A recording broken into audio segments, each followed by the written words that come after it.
Ako si Maureen Larazabal. Batang bubble ako.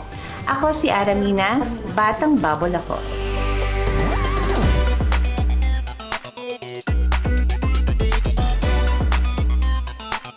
Kada anniversary naman, minsan nag-guest talaga tayo. And nagulat lang ako nung sinabi nilang 30 years ng Bubblegum. What?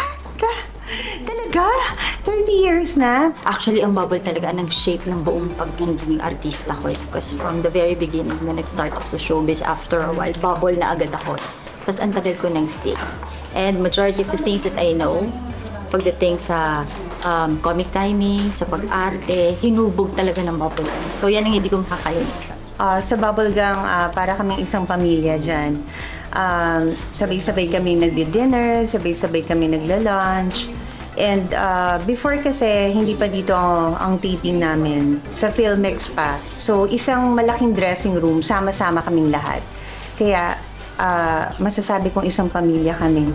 Na-witness namin, iyakan, tawanan, at mga buhay-buhay namin. At doon po ako nagdalaga.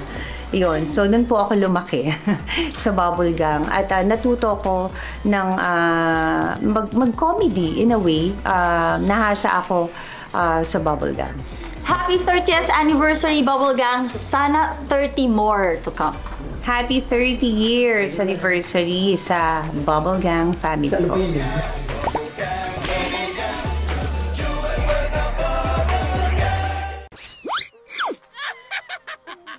Mahalagang paalala, ang Yulon ay hindi gamot, pero nakakagamot sa anumang uri ng lungkot at pagod. One click lang, subscribe na! Tawa mo sa